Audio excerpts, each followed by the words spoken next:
Você já se perguntou se Deus está realmente escrevendo a sua história, especialmente quando as páginas estão cheias de tristeza? E se os momentos que parecem finais são, na verdade, os inícios silenciosos de um milagre que você nunca imaginou? Na antiga história da família de Abraão, encontramos maravilhas escondidas em capítulos muitas vezes esquecidos. É uma história não apenas de patriarcas, mas da mão inabalável de Deus, transformando a dor em glória e o solo comum no próprio fundamento de uma nação prometida. Isso nos lembra que, mesmo em nossa dor mais profunda, Deus está orquestrando algo belo, algo eterno, algo muito maior do que nossas circunstâncias atuais. Ele é o autor magistral, e nenhum capítulo, por mais sombrio que seja, é desperdiçado em sua grande narrativa. A história começa com uma perda profunda. Sara, a matriarca, aquela que riu da ideia de ter um filho na velhice, morreu. Abraão, o pai da fé, está dominado pela dor. Ele chora por sua amada esposa. Suas lágrimas caem em solo estrangeiro, uma terra prometida a ele, mas ainda não sua. Neste momento de imensa tristeza, Deus não oferece apenas conforto. Ele coloca um plano em movimento. Ele usa este momento de luto para plantar a primeira semente física de sua promessa. Abraão precisa encontrar um lugar para enterrar sua esposa, um lugar permanente de descanso. Essa necessidade, nascida da tristeza, torna-se o catalisador para a primeira aquisição legal da terra prometida. Abraão se aproxima dos filhos de Et, os habitantes locais, com humildade. Ele se autodenomina estrangeiro e peregrino.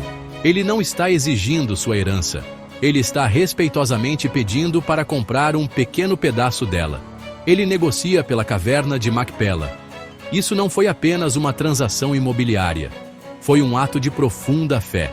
Ao comprar este túmulo, Abraão estava declarando sua crença de que esta terra, este mesmo chão, um dia pertenceria aos seus descendentes, exatamente como Deus havia prometido.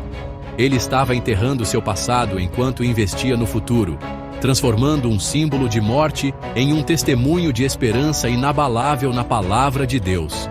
Pense nisso. Deus poderia simplesmente ter lhe dado a terra, mas ele escolheu trabalhar através de um momento de dor humana. O primeiro pedaço da terra prometida foi assegurado não por conquista ou um grande milagre, mas através do processo silencioso e digno do luto. Deus honrou a tristeza de Abraão e a usou para estabelecer um ponto de apoio tangível para uma futura nação. Esta compra foi um sussurro divino, um milagre sutil confirmando que, mesmo quando nossos corações estão partidos, Deus está preparando o terreno para suas promessas.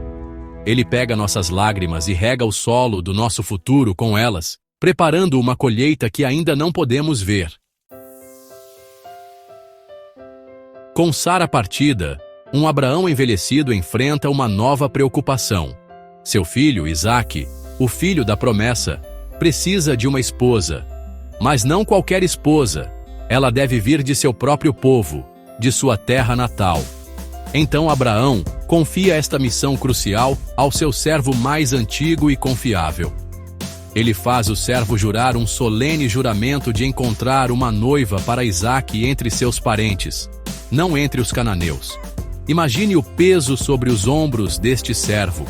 Ele é encarregado de encontrar uma pessoa específica em uma terra distante para continuar a linhagem de um pacto divino. As chances são impossivelmente pequenas. Isso não é apenas um arranjo de casamento, é uma missão de fé, uma jornada para o desconhecido, guiada apenas pelo comando de um mestre e uma oração. O servo carrega seus camelos com tesouros e parte para a longa jornada até a Mesopotâmia. Quando ele chega à cidade de Naor, ele para perto de um poço ao anoitecer, a hora em que as mulheres vêm buscar água. Ele não confia em sua própria sabedoria ou intuição. Ele ora. Sua oração é notavelmente específica. Ele pede a Deus um sinal. Media Group. Servant speaking to young woman at well. Men asking for water from woman with clay pitcher stock distribute equally. Que a jovem a quem eu disser, Por favor, abaixe o seu cântaro para que eu beba. E ela disser: beba, e também darei de beber aos seus camelos. Que ela seja aquela que tu designaste para o teu servo Isaque. Ele está pedindo um milagre de bondade, um sinal claro do céu. E aqui, vemos um dos mais belos e sutis milagres de Deus se desenrolar. A Bíblia nos diz que antes que ele terminasse de falar, uma jovem chamada Rebeca apareceu. Ela era bonita e veio ao poço com seu cântaro. A oração do servo foi respondida antes que as palavras tivessem saído completamente de seus lábios. Deus não estava apenas ouvindo, ele já estava lá, um passo à frente, tendo preparado o coração de Rebeca para este mesmo encontro. Isso nos lembra que nosso Pai Celestial sabe o que precisamos muito antes mesmo de pensarmos em pedir. Sua provisão não é uma reação às nossas orações, mas uma demonstração proativa de seu amor soberano. Rebeca faz exatamente como o servo havia orado. Ela oferece-lhe uma bebida, e então, sem ser pedida, graciosamente oferece-se para tirar água para todos os seus 10 camelos. Uma tarefa de imenso esforço e generosidade. O sinal era inegável. Deus não apenas respondeu a uma oração. Ele orquestrou um encontro divino com precisão de tirar o fôlego. Ele guiou um servo fiel, preparou um coração disposto e os uniu no momento perfeito. Isso não foi sorte ou coincidência. Foi a mão de Deus, arranjando os detalhes de forma silenciosa e poderosa, para garantir que sua promessa a Abraão continuasse, provando que seu controle se estende aos menores e mais pessoais momentos de nossas vidas. Anos se passam. Isaque e Rebeca estão casados, mas enfrentam uma provação familiar, a esterilidade. Assim como Abraão e Sara antes deles, a linhagem prometida parece estar estagnada. Por 20 anos, eles esperam. Por 20 anos, a promessa pende na balança.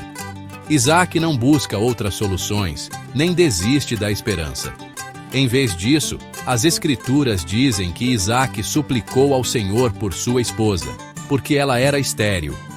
Ele leva sua dor e seu anseio diretamente a Deus.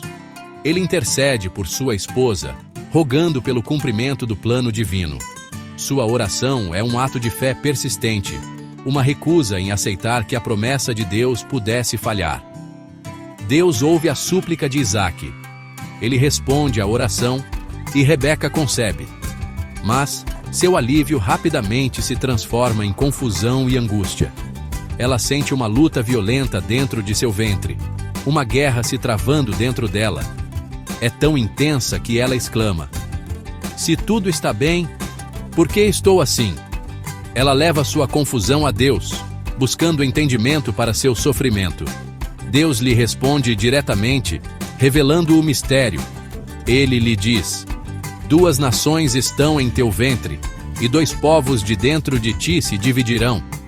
Um povo será mais forte do que o outro, e o mais velho servirá ao mais novo. Deus revela que este conflito interno é um sinal de uma futura rivalidade nacional. Esta profecia foi uma inversão radical da ordem estabelecida. Nas culturas antigas, o filho primogênito recebia a primogenitura e a bênção principal. Ele era o líder, o herdeiro, aquele destinado à proeminência. Mas Deus declara que, neste caso, a ordem natural será invertida. O mais velho, Esaú, servirá ao mais novo, Jacó. Desde o início, Deus estava mostrando que suas escolhas não são limitadas por costumes ou expectativas humanas. Ele frequentemente escolhe o improvável, o esquecido e o mais jovem para cumprir seus propósitos divinos. Ele já estava preparando o cenário para uma história de graça, não de mérito. Quando os gêmeos nascem, eles são exatamente como Deus descreveu. Esaú sai primeiro, ruivo e peludo, um homem do campo. Jacó o segue, sua mão agarrando o calcanhar de seu irmão. Suas próprias naturezas parecem refletir o conflito predito no ventre. Deus não estava apenas prevendo o futuro, ele estava ativamente moldando-o. Ele escolheu Jacó, o astuto e quieto, em vez de Esaú, o forte caçador, para carregar a linhagem do pacto. Este foi um milagre oculto de seleção divina, demonstrando que o plano de Deus não depende da força ou status humano, mas unicamente de sua vontade e propósitos soberanos. Ele inverte nossas regras para exibir sua glória. A história continua. E mais uma vez, a terra é atingida pela fome. É uma crise severa, um teste que ameaça a sobrevivência. A fome havia levado seu pai, Abraão, ao Egito em um momento de dúvida, uma decisão que causou problemas. Isaac, enfrentando a mesma pressão, é tentado a fazer o mesmo. Parece a escolha lógica: fugir da terra árida e buscar refúgio onde há comida e água. Esta é a resposta humana à crise: fugir do problema. Mas assim que Isaac está prestes a repetir o erro de seu pai, Deus intervém diretamente. Ele aparece a Isaac e lhe dá uma ordem clara e uma promessa renovada. Deus lhe diz: não desça ao Egito. Viva na terra que eu lhe disser. Habite nesta terra, e eu estarei com você e o abençoarei. Deus essencialmente pede a Isaac para fazer o impossível: ficar e confiar nele em uma terra sem comida. Ele então reafirma a aliança que fez com Abraão, prometendo a Isaac incontáveis descendentes e toda a terra para sua descendência. Este foi um chamado à fé radical. Exigiu que Isaac confiasse na provisão sobrenatural de Deus acima de seus próprios sentidos naturais.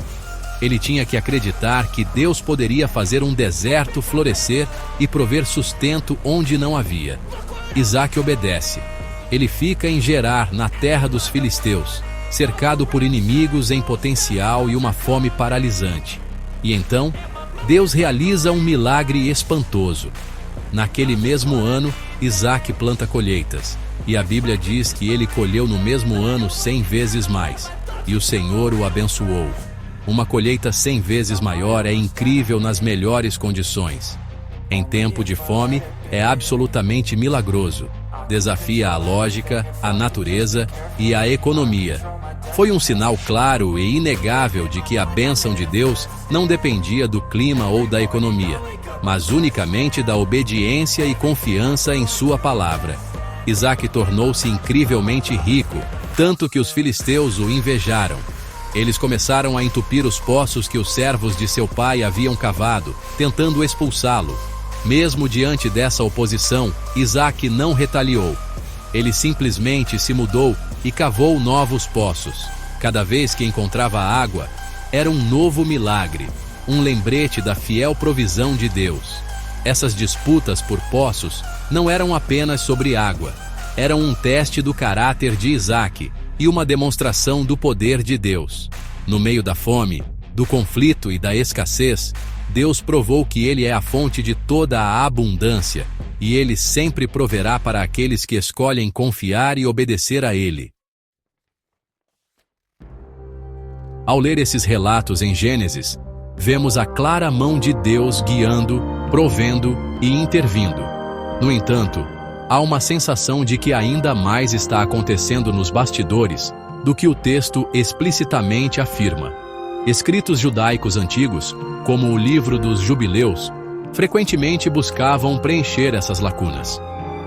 Embora não façam parte do cânon bíblico, esses textos refletem uma profunda crença de que uma realidade espiritual corre paralela à nossa terrena. O livro dos Jubileus, por exemplo, sugere que anjos estavam presentes e envolvidos nesses eventos, registrando-os em tábuas celestiais.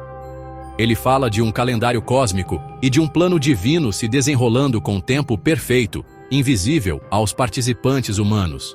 Essa ideia enriquece nossa compreensão. Sugere que quando Abraão comprou uma caverna, quando o servo orou no poço, ou quando Isaac cavou por água, eles não estavam sozinhos. Um universo espiritual inteiro estava engajado, torcendo por eles, lutando por eles. Isso não muda a verdade da Escritura, mas a amplifica. Pinta um quadro de um Deus que não é um observador distante, mas um diretor intimamente envolvido, com todas as forças do céu à sua disposição para garantir que sua vontade seja feita. Isso nos lembra que nossas lutas e vitórias fazem parte de uma história muito maior e invisível de redenção que Deus está escrevendo. Este é o grande milagre oculto entrelaçado nesses capítulos. Deus está sempre no controle. Ele pega a dor da morte e a transforma em um pagamento inicial de uma promessa. Ele responde a uma oração antes mesmo de ser proferida. Ele inverte as expectativas humanas para mostrar que sua graça, não nosso mérito, é o que importa. Ele traz uma colheita 100 vezes maior de uma terra atingida pela fome. Em cada crise, em cada escolha, em cada momento de dúvida e fé, Deus está lá. Ele está silenciosamente, poderosamente e perfeitamente trabalhando todas as coisas para o bem daqueles que o amam e são chamados segundo o seu propósito. E a verdade mais bela de todas? O mesmo Deus está escrevendo sua história hoje, neste exato dia, 8 de junho de 2025. O Deus de Abraão, Isaque e Jacó é o seu Deus. Os desafios que você enfrenta, a perda, a incerteza, os lugares áridos em sua vida, não são eventos aleatórios. São oportunidades para Ele revelar seu poder e seu amor. Ele ainda está transformando tristeza em canção, ainda respondendo a orações antes que sejam proferidas e ainda trazendo abundância da escassez. Confie nele. Apoie-se em sua mão invisível, pois Ele ainda está no negócio de criar milagres, e sua vida é sua próxima obra-prima.